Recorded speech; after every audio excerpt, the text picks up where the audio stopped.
Takže Pellegrini v mene slovenskej vlády podporil v Bruseli Leyenovú na post predsedničky Eurokomisie a Zelenskému slúbil zvýšenie zbrojnej výroby na Slovensku.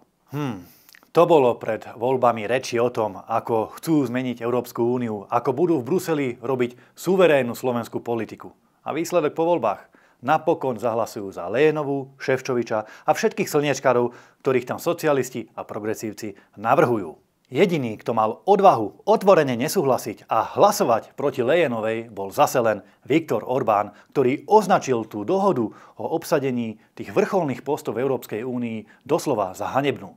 Lebo zase si všetky posty rozdeľujú socialisti v spojení s progresívcami a ľudovcami. Zase sa rozhodli ignorovať názor desiatok miliónov Európanov, ktorí žiadajú v Európskej únii zmenu. Pellegrini v mene slovenskej vlády podporil nielen Leyenovú, ale aj kandidáta na šéfa Európskej rady, dúhového portugalského premiéra Antónia Costu, proti ktorému je aj samotný Šimečka spiatočník z minulého storočia. No proste tragédia. Akože, čo si myslíte, že čo asi bude Leyenová robiť?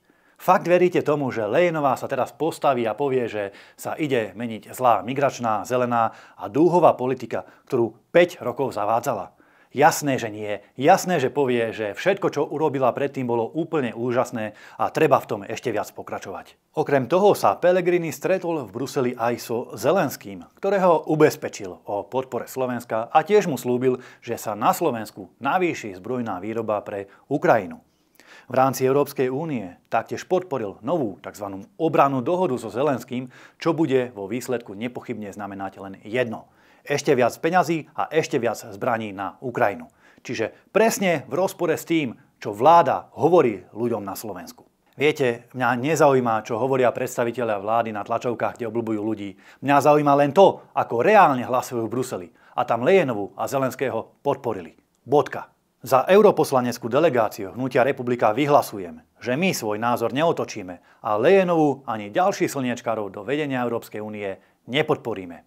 Rovnako tak nepodporíme ani ďalšie peniaze a zbrane pre Zelenského. Na nás sa môžete spoľahnúť. Na Slovensku aj v Bruseli. Pred voľbami aj po voľbách. Držte s nami a užívajte si leto.